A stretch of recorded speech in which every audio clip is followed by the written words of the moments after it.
On Capitol Hill as the battle over leadership rages on. Welcome, everyone. I'm Charles Payne in for Neil Cavuto, and this is your world. The battle for power moving into high gear as Democrats and Republicans prepare to pick their leaders. Who's in and who's out? Mike Emanuel on Capitol Hill to sort it all out for us. Mike. Yeah, hi, Charles. One race to watch is who will lead House Republicans in the new Congress. The contest is between the current Majority Leader, Kevin McCarthy, and Ohio Republican Congressman Jim Jordan. One newly elected Republican says he's impressed by both. I think they're both outstanding people. I've had conversations with them over the past weekend, asking them what their plans will be since we'll be in the minority over the next 2 years. They're discussing those plans now, and I'm waiting to gain some more information there and then make a final decision, but I think very highly of both of them. On the Democrat side in the House, Nancy Pelosi wants to be Speaker again, but some of her newly elected Democrats campaigned against supporting her. One new Democrat told us why she's a yes. She's an incredibly strong leader. She shepherded through the Affordable Care Act when many people thought it couldn't happen. We need that kind of strength right now. I think it's a job for a woman. Also here for orientation, Vice President Mike Pence's brother, Greg, newly elected to the House Republicans representing the state of Indiana. There are also some senators trying to find their way around Capitol Hill. We caught up with Mitt Romney earlier, and he said that he is basically looking forward to getting started working here on Capitol Hill, noting it's orientation day, and he's getting oriented. A lot of fresh faces. Feels kind of like the first day of school. Charles? Thank you very much. Well, a contentious fight heating up between House Majority Leader Kevin McCarthy and Freedom Caucus favorite Jim Jordan over who will be the next minority leader. Ohio Republican Congressman and Freedom Caucus member Warren Davidson on what's at stake and how big of a gamble is this for the Freedom Caucus. Welcome to the show. The Freedom Caucus, of course, has had its share of run-ins in the first 2 years under President Trump, but it feels like the election outcome, the voice of the people, is sort of spoken, and I think the Freedom Caucus perhaps feels like they've been given a nod for greater leadership within the party.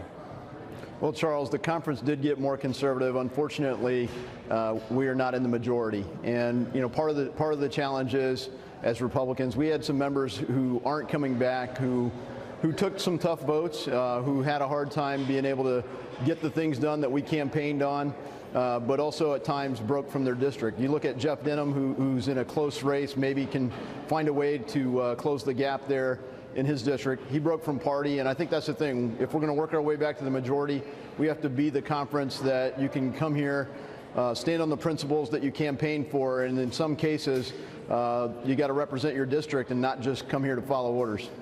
Well, the following orders part has always been sort of the bone of contention. The Freedom Caucus sort of saying, hey, we want to get back to the roots of the Republican Party. We want to be the group that fights.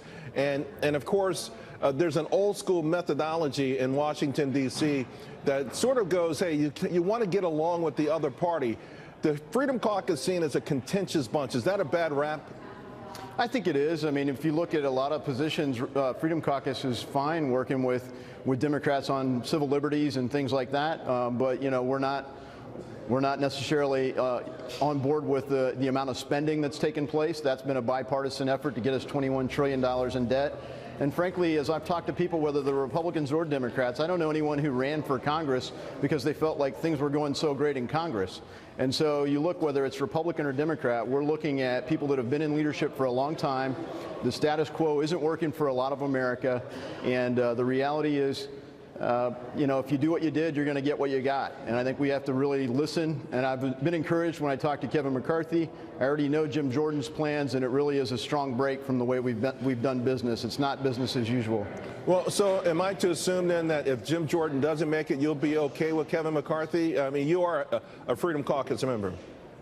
I am, and the reality is, it's healthy that we have this debate, that they air their different views of what we should go forward, and that might find a way to unify the conference in having the debate and having the vote. and we'll see. We'll see who wins in the end, but I hope that we really go about it in a methodical way and go with a bottom-up process that really makes sure that everyone, including our newest members, are part of the team. Well, Representative Davidson, where do they differ? Where's the big differences here between these two gentlemen that are well respected, to your point, but obviously there's got to be something that's tugging you. What would be the main deciding point for you? Well, I think one of the biggest ones is if you look last year, the House passed all of our spending bills on time, ahead of October 1st. That was the first time since 2005. And Freedom Caucus held on board to get tax reform. We had continuing resolution after continuing resolution. And what we were promised is we were at least going to make the Senate vote. And when it came time, the Senate made their first public counteroffer, and we folded. It was a complete surrender on spending. We did the March Omnibus. We didn't even get 24 hours to read the bill. And I want to know that whoever's leading our party is actually going to be able to do what we said we were going to do. We're going to fight for the principles that we said. And where possible, by all means, let's work together, but let's not surrender. Do you feel the Freedom Caucus is more in tune with the agenda, President Trump's agenda? Oh, there's no question. You know, I was at a rally in Cleveland with President Trump, came to Cleveland the Monday before the election. And I was walking through the parking lot with Jim Jordan, and literally hundreds of people getting out of their cars. Hey, that's Jim Jordan. Running up to him, and just the amount of energy. And I think that we need that. We need that on our party. We need to make sure that Jim is a key part of our team. My hope is he's the minority leader. And when you look at the challenge for us, engaging that base, like the Act Blue money was, it's not just the support. Right. Small dollar contributions made a huge difference in this, who holds the House. Representative Davidson, thank you very much. Really appreciate it. Now, of course, the Democrats also bracing for a leadership fight as well. New York freshman Congressman Rex Rose telling Neil that he is not a fan of having Nancy Pelosi as Speaker.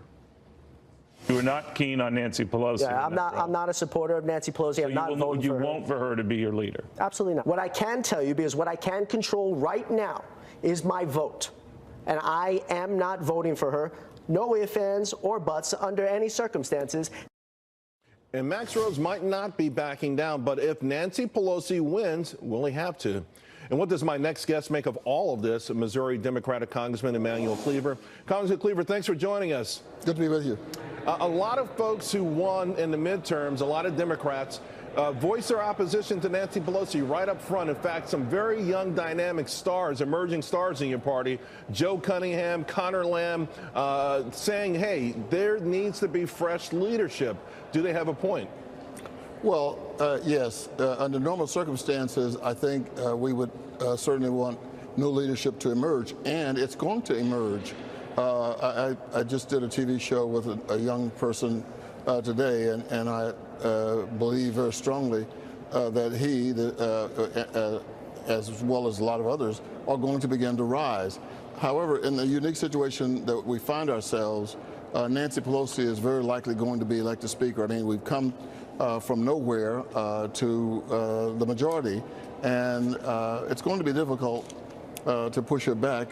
And right now, there's nobody even opposed to it. Nobody is. There are those opposed to it. I apologize, but there is no announced opponent to her, so she's going to win unless something happens that we haven't had any idea to think about. And I understand you signed a letter of support. Now you are on board with backing Nancy Pelosi as leader? I'm going to support Nancy Pelosi. We have a system where either I'm going to have to vote for Nancy Pelosi or I'll vote for Mickey Mouse or one of the Kansas City Chiefs, Mahomes, probably the quarterback. And that's what I've been telling people. I mean, most people don't realize that anybody in the country can be a speaker and they don't have to be a member of Congress. So I'm going to vote for Nancy Pelosi, but that's not the only choice. There are other choices. What's the final, why do you decide on that? Is it because she can raise money, or do you really believe in her leadership abilities? I mean, yes, she's been in the position before, but you guys also suffered some catastrophic losses under her leadership. Absolutely, we did, and I think she recognizes that, and all of us recognize it. We're in a tough spot right here. We need some seasoned leadership over the next 2 years. We need people who've been there before. We're in the majority in the House, but we've got to work with the Senate, and we've got to work with the President. That's not easy to work with. And so it's going to require someone who understands, give and take. we're not going to have our way. Somebody who also is not coming in here screaming, we've got to do impeachment. And she has said that very openly and very clearly.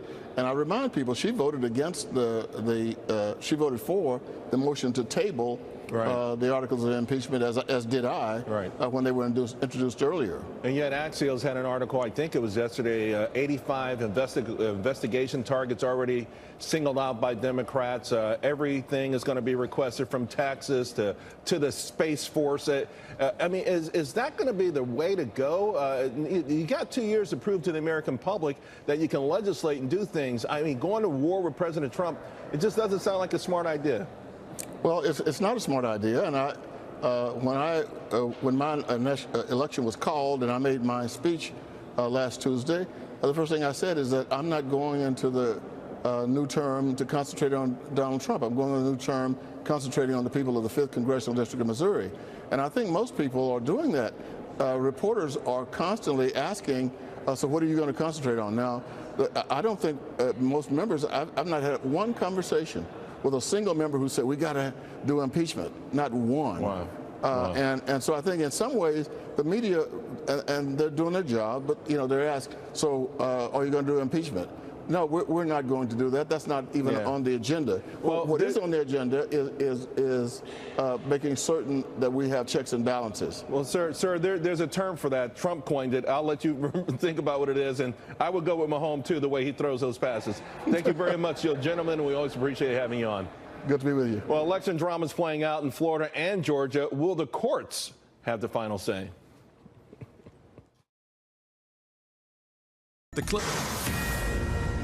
A Thursday deadline fast approaching, and election officials in Florida, well, they're still counting. To Phil Keating in Lauderhill, Florida, with the latest on both the Senate and governor's race. Phil. Charles, off the top, breaking news out of Tallahassee. A Leon County Circuit judge has now ruled in the Palm Beach County recount that it can have a 5-day extension to get that machine recount completed.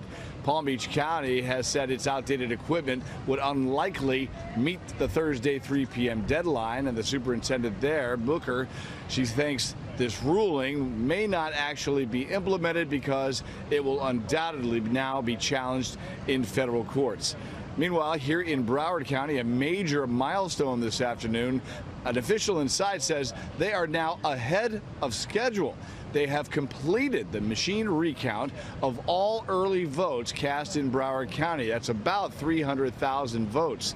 Now they still need to sort all the day of votes and then recount and tabulate all of the day of votes and the mail-in ballots. Broward does feel confident they can make that Thursday 3 p.m. deadline. As for the superintendent of Broward County's elections department, Brenda Snipes, very much criticized all last week. In fact, for months and months she has been criticized. She has been called to resign or to actually be suspended by the governor. Former Governor Jeb Bush tweeted just that yesterday. That's the man who actually appointed her superintendent of elections, and Brenda Snipes spoke on that earlier today. I did hear about the tweet. I don't tweet, so I didn't read it, but I did receive the information from several people, and many of them were concerned that that statement was made. However, it's an opinion. He feels that I should be removed. He did place me here for a year, and then I. While several counties in Florida out of the 67 total have already completed their recounts, down here in South Florida, the most populous counties in the state, they are still recounting. Charles? Bill, thanks a lot. Now to Georgia. A judge ordering the state to wait until Friday to certify results of the governor's race. Jonathan Siri has the latest from Atlanta. Jonathan. Hi, Charles. Well, today Democrats are celebrating a series of federal court rulings in their favor. A federal judge has ordered election officials in the Atlanta suburb of Gwinnett County to stop disqualifying absentee ballots just because voters failed to properly write down their birth dates on them. As a result, Gwinnett County is having to reevaluate numerous disqualified ballots, and they say that they're not going to meet the county deadline to certify election results today. It'll probably happen sometime later in the week, closer to the earliest potential state deadline. This follows a separate ruling requiring Georgia to set up a hotline or website for voters who were flagged for registration problems to check on the status of their provisional ballots. Take a listen. The most important thing I think it does is it opens up to a review of potentially thousands of rejected provisional ballots that Stacey Abrams' campaign believes could be the difference between forcing a runoff and losing this race. And Republican Brian Kemp is just a fraction of a point above the 50% threshold needed to avoid a runoff in this race. Charles, back to you. Thank you very much. So what is the legal fallout from all of this? The Fox News senior judicial analyst, Judge Andrew Napolitano. Judge, what do you think? Well, the legal fallout should be that the voters should decide who their representatives and governors will be, not judges. But the tension between state court judges and federal judges is sometimes pretty obvious. State court judges are more likely to want to enforce state law as it is written, and federal judges are more likely to follow a looser constitutional standard of if there's a way to get a person to vote, and if they made all the effort to vote, then their vote should be counted. So the person that Jonathan Seri ran in that clip is quite correct when he says the Democrats are happy when federal judges rule. Federal judges usually rule more time, more votes to come in. State judges usually rule, if you can generalize, less time, let's get this over with. Yeah, but we just heard this 5-day extension. I mean, that's going to, a federal judge ultimately is going to have to rule on that. That seems long. We want every vote to count, but it's also making a mockery of the system, doesn't it, the longer this stuff takes? Well, here is the problem. How specific and precise and demanding are state officials going to be? So take my name, Andrew P. Napolitano. If I signed it Andrew Napolitano instead of Andrew P., and the official record shows Andrew P., are they going to deny me the right to vote? That's what's going on hundreds and hundreds of times. A rigid interpretation of state law would say you signed your signature different than the way you did when you registered to vote. We're not taking your vote. A more reasonable approach would be, well, you're obviously the same person. With the passage of time, you sign your name a little differently, so we're going to count your vote. Take that scenario, which is hypothetical because it involves me, and multiply it thousands of times. That is what is happening in Palm Beach, in Broward, and in this county north of Atlanta. Aren't those rules already established? Whether, don't they? I mean, they've dealt with this over, a couple of centuries. So if you read the rules literally, they demand literal compliance. But if you read the interpretation of the rules by judges, they say, be rational, be fair, because people have the right to vote. I myself, in New Jersey, on many instances, was the judge in the county where you live, Bergen County, a prosperous and populous county. And on Election Day, that was my assignment. You bend over backwards to find a way to justify the person to vote, unless you think they're deceiving you. Again, take that and multiply it thousands of times. That's what they're confronted with. As someone, though, quick as like 30 seconds, though, who embraces the Constitution, are you concerned, though, that the delays, the recounts, the bogged down machinery, something is wrong with the implementation of our system? Look, if the impression is that the victor really didn't win, that he won by cheating, that is very bad. That person's credibility will be undermined their entire time in office. So not only must this be fair, it must appear to be fair. The impression must be that it is fair and lawful. Yeah, well, they keep finding boxes of ballots. That's not good. Yeah. Judge, thank you very much. You're Appreciate welcome, Charles. it. Well, California reeling from what is now the deadliest wildfire in that state's history. We're going to talk to a California fire official on the front lines next. Insurance. We mourn the lives of those lost, and we pray for the victims. And there are more victims than anybody would ever even think possible. President Trump commenting on the worst wildfire in California history. More than 40 people dead, and most in the town of Paradise. Claudia Callan is in Paradise, California, with the latest. Claudia. And Charles, 6 days later, some buildings and homes here continue to smolder while the death toll continues to rise. 13 more victims were found yesterday, and the grim search continues today to find more victims of this devastating Camp Fire. In burned-out neighborhoods throughout town, more than a dozen search and recovery teams are combing through the ashes. They say when they see multiple cars in a driveway, it could be those people got trapped and their remains are in the rubble. Starting today, teams will be using cadaver dogs and mobile DNA labs to help speed up the identification of badly burned remains. The sheriff is also bringing in portable morgue units on loan from the military. While they were helping people escape the flames, 90 of the town's first responders lost their homes. The local fire chief said the inferno was like a snow blizzard of embers, pelleting homes and setting one after another on fire. It's just absolutely heartbreaking to drive through Paradise and see the level of destruction. My family lost their home in the fire. My parents did. My grandmother did. And more than 52,000 people remain evacuated. Many still don't know if their loved ones survived or what is left of their home. Before evacuation orders can be lifted, the city needs to be secured. Power needs to be restored. I can tell you that a massive cleanup job is well underway, but people may not be allowed to return into Paradise until after Thanksgiving. Charles? Claudia, thank you very much. Joining us on the phone right now, California Fire Captain Richard Cordova, who has been battling the Woolsey fire. Captain Cordova, thanks for joining us. No problem. Thank you. Tell us how things are going. Bring us up to date, if you will, because we know that the situation continues to change, and these battles, while hard fought, it feels like it's tough to get them under control, any of these fires. Well, down here in Southern California, we're still dealing with the Santa Ana winds, which drove this fire in the very beginning. We had a significant run this morning of an area, but we handled it pretty well, put that area out. So it's just a matter of time waiting for the Santa Ana winds to die down so we could wrap our arms around this. Describe, if you can, we're hearing now, for instance, of course, the Camp Fire that wiped out Paradise, the worst in history, but just seeing the carnage, the death tolls keep rising, the towns, the homes, the businesses, they just keep climbing, and it's hard for us to get our hands around this, to grapple with this.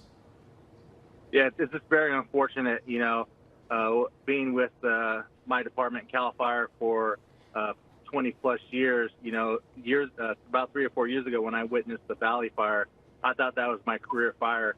But ever since then, it's just been getting worse and worse. And, a lot of it has to do with the drought that we dealt with here in California for 6+ years.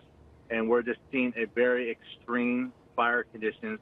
And unfortunately, when you put all three elements together, and that's high temperatures, low humidity, and the winds, you cannot control these fires. And as firefighters, we cannot respond to these fires and start putting the fires out. We go right into rescue mode and start just clearing homes and homes to make sure people are safe. It does seem like the evacuations were well rehearsed. Unfortunately, they were smooth, they were quick, and for the most part efficient, despite the death toll. When do you get a chance to focus on fighting these fires, or is there a point where it's strictly impossible? Because I'm watching these giant passenger jets scoop up gallons of water, tens of gallons of water, or whatever the chemicals are, and then dropping it on these fires, and it doesn't seem to make a difference. Yeah, it doesn't. Once we get into these wind conditions, some of these aircraft cannot fly in those conditions because it's just too dangerous for them. But also, when we experience this extreme heat, sometimes this fire retardant doesn't hit the ground. I've been on a fire in my lifetime with this department, and in a situation where they're dropping on top of us, and we never felt a drop of fire retardant. So wow. When it's very hot like that, a lot of this stuff is going to evaporate. So they're dealing with very extreme conditions at this time. Sir, let me ask you how your team, how your men, how the men and women of the fire department, how are you guys holding up? We're doing pretty good. This takes a hit on a lot of us.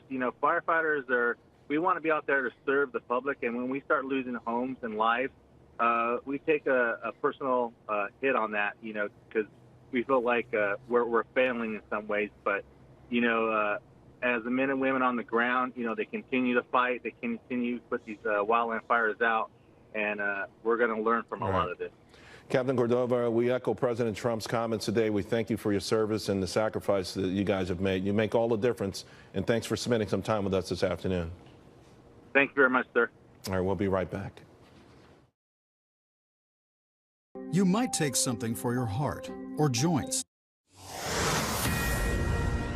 New satellite images shows North Korea could be maintaining a network of undeclared ballistic missile operating bases as talks between the United States and the rogue nation have stalled.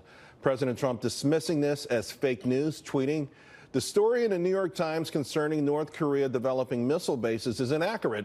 We fully know about the sites being discussed, nothing new, and nothing happening out of the normal, just more fake news. I will be the first to let you know if things go bad." Is America being played? That's a question. Is Kim Jong-un playing us? Retired four-star general and Fox News strategic analyst Jack Keane joins us now. General Keane, what do you make of this? We've heard these sort of reports since we've been engaged with North Korea in dialogue and trying to find a solution here. Well, are we being played? I mean, that's a good question. I don't think we know that answer yet. But here's what we do know. Clearly, there's been progress, and the president touts that progress, and rightfully so. There's been no nuclear weapons testing. There's been no ballistic missile testing flying over Korea, and also over Japan, which gave us so much concern. So and there's been obviously reconnecting North Korean and South Korean families, reconnecting rail lines, which is in the planning works, hasn't happened yet, return of hostages, and also return of remains. All of those are good things. But, and it's a big but, denuclearization involves a complete inventory of the weapon sites and the ballistic missile sites. We don't have it. It also involves a program to destroy, disarm, and dismantle all of that on the inventory. We don't have it. And there has not been a single nuclear weapon that has been disarmed or destroyed, and the same thing for ballistic missile. So if that doesn't start to happen fairly soon, I think we can start to draw the conclusion that Kim Jong-un may be behaving just like they have behaved in the past with previous administrations. Well, throughout this process, you expressed to me reluctance to believe them or listen, being cautiously optimistic at best. Those images, though, that were in the paper that we saw, could they have been old images? I mean, is there a feeling that this is new development to you? I'll take the president at his word. Listen, he has all the intel sources. Right. They have the details on what's going on. They have considerably more sophisticated intelligence than what the New York Times has access to. And if he says there's nothing new there, I take it at that. I suspect the North Koreans are likely still involved in nuclear weapons production. They're not in testing, but I believe they're involved in production. They're still likely involved in ballistic missile production because they're one of the sellers of ballistic missiles, right, particularly to Iran. You talk about all the things that you want, or we should want North Korea to do, but this is their only currency to the world. This is the only reason they're relevant in their minds, Kim Jong-un's mind. When he gives this up, he's got to get something in return. And that's always been the question. What exactly are we going to give him in return? Yeah. What I think he strongly wants is, number one, the reason he has all of these weapons is for his own preservation of the regime and the country. So we got to give him assurances that the United States is not going to conduct a regime change, which has always been his grandfather's problem and his father's problem and likely his problem. Right. So that is the second thing, is economic revival has got to take place. And those are the two major things that will have to take place if we're going to make the kind of progress. Yeah, I know he's talked about some of these world leaders, Saddam Hussein and others who ended up being deposed or killed.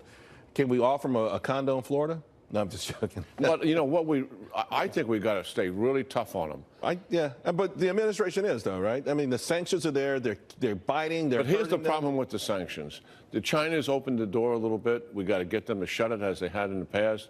Russia has always kept the door open. They've been lying about it. And it's tough on some of the other nations because the missiles aren't flying and the tests aren't being conducted. The aura of the crisis has been removed. And it's tougher for us to make sure those nations are enforcing it. All right, General Kane, always great talking to you. Yeah, Appreciate good it. talking to you too, Charles. How low can oil prices go? A losing streak driving the lovers right now. You can see a huge move for oil to the downside.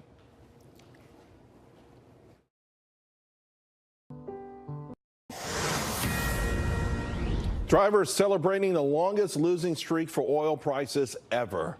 Fox Business Network's Jeff Flock with the latest from Chicago. Jeff.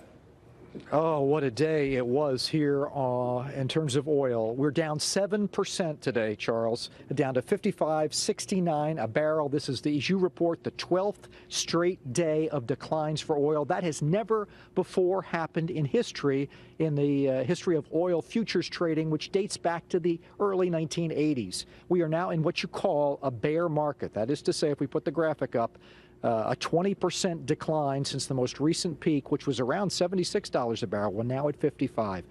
Why is all of this happening? Well, we're in an oversupply situation. We thought, with sanctions against Iran, we thought with, perhaps cuts in OPEC production that we would actually have problems and oil prices would be going up. Well, just the opposite has happened. The president has been jawboning, what we used to call jawboning the market down. Today, in this day and age, it's actually tweeting the market down, saying that he does not want higher oil prices and consequently higher gas prices. Take a look at the gas prices. They have been going just the other way. A month ago, we were $2.90 for an average gallon of regular. A week ago, we were $2.75. Today, we were at $2.68. And after today's big fall, I can only imagine tomorrow we're going to see another decline.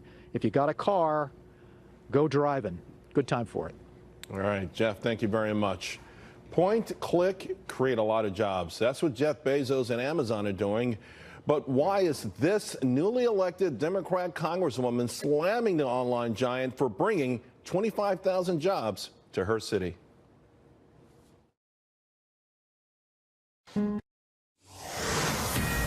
I'm here to confirm that New York will be home to one of Amazon's new headquarters and more than 25,000 new, high-paying jobs over the coming decade with room to grow. Well, you know who isn't cheering? Newly elected Democrat Congresswoman Alexandria Ocasio-Cortez. Slamming the tax breaks, Amazon's getting in a series of tweets. Democrat strategist Robin Byro thinks she's right to be a little skeptical of this deal, while market watcher Melissa Armo thinks this is a great deal, period. Melissa, why? Well, first of all, I live in New York, and this will provide more revenue for the city. The city needs money coming in so badly. Mayor de Blasio has spent so much money since he's been mayor in the city, and we need tax revenue coming in. It also will provide jobs. And I have to laugh, Charles. She thinks that people are going to get pushed out of Queens that are regular people, working people, because all of a sudden all these high-end people are going to buy luxury condos, and all these luxury condos are going to come up in Queens. That is so laughable, Charles. People will live in Manhattan that make a lot of money, and they will commute to their jobs in Queens. It doesn't mean all the people that work and live in Queens are going to lose their homes. That's crazy town. Robin? It's so easy to dismiss this Congresswoman-elect because she's the youngest ever to be elected to Congress at, I believe, 29 years old. And I've been a frequent critic of hers, but she brings up some valid points. This does put a drain on the local municipalities. Let me explain why.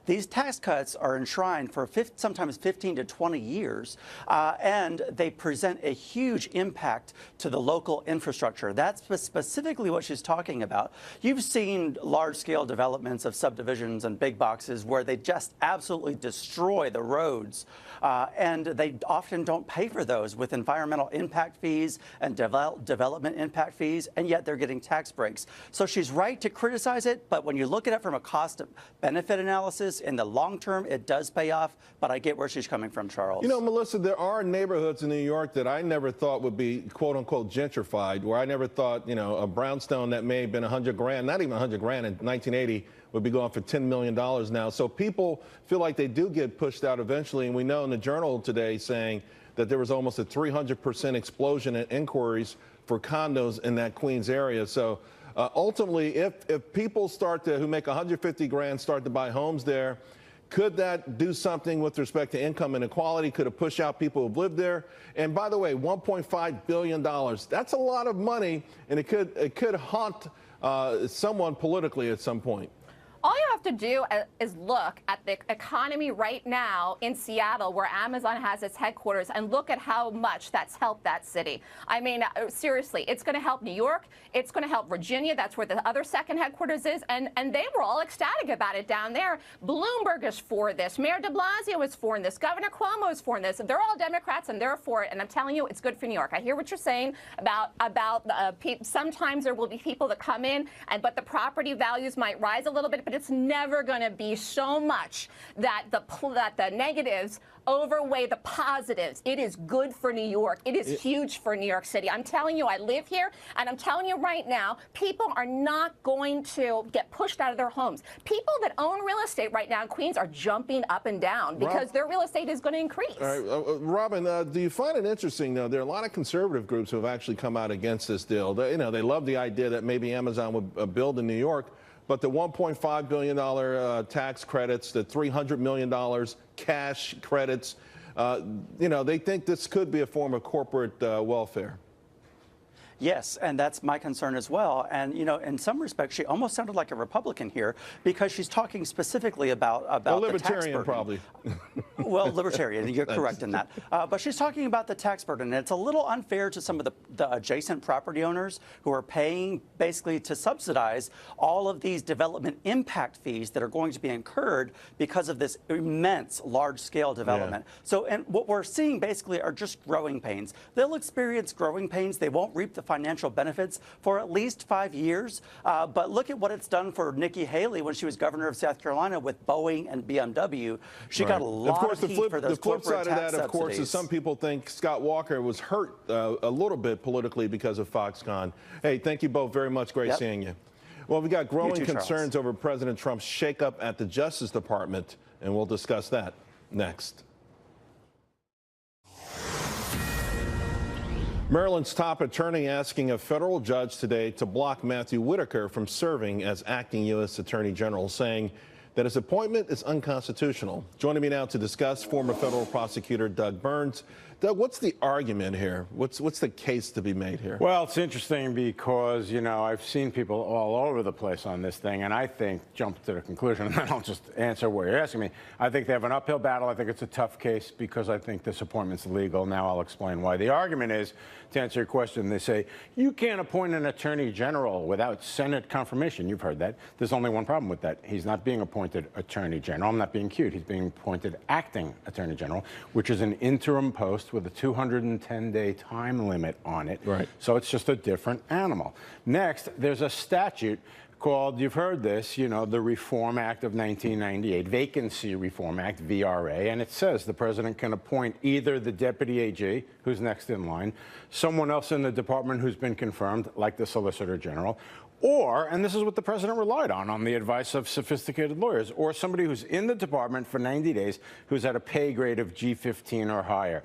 And Mr. Whitaker meets that. So everybody's all up in arms saying it's unconstitutional. What they're really arguing is the statute, the VRA, to the extent that allows the president to make that appointment of somebody, is unconstitutional. They're just making noise, right? They're making political hay. I mean, that's what they're doing. Now, some folks who don't want to go that route because it's too obviously disingenuous or simply saying, good point. Hey, maybe the alternative is that Whitaker recuses himself. I mean, what First of all, I love your point, which is, so thank you. I mean, yeah, they just tap dance out of the straight legal realities of it, which is, here's the statute, it allows for this. And then they're like, well, wait a minute, he should recuse himself. And what they say is, he had given opinions in the past, obviously I've seen everybody cover it over and over, where he disparages the Mueller probe. I don't think that it rises necessarily to the level of recusal, but I did hear, in fairness, and I agree with it, that he's speaking to the ethics experts at DOJ, and he's going to follow their advice. So, everybody should not necessarily prejudge it and calm down. It's the politicization of the situation. I also think the president may, I don't have a crystal ball, may very likely make an appointment 6-8 weeks from now, just guessing, to obviate this idea that this is a 7-month thing. But frankly, not to overstate this, I've been very surprised the last couple of days, honestly, to watch people saying this is illegal. There was a very strong op-ed in the New York Times by a law professor out of Texas where he argued calmly why it is actually legal, not illegal. In the New York Times? Yes, wow. Which is interesting, right? That's news. What about the idea that President Trump has chosen someone who likes President Trump?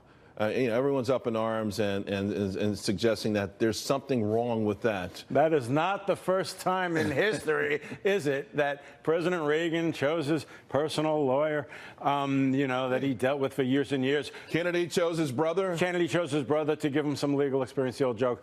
Griffin Bell was very close with President Carter.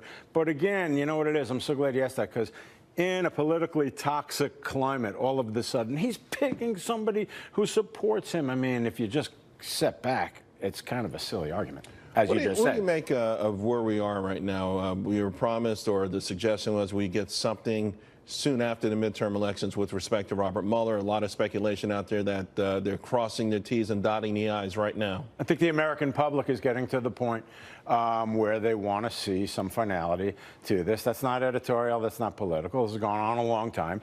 There were rumblings about how it's going to be wrapped up shortly after the election. And I think, the time is now. It really is. Yeah. It would seem that they had something at this point. Whatever they have, they should. I would say so. No, I agree, Charles. Yeah. All right. Well, we'll see what happens.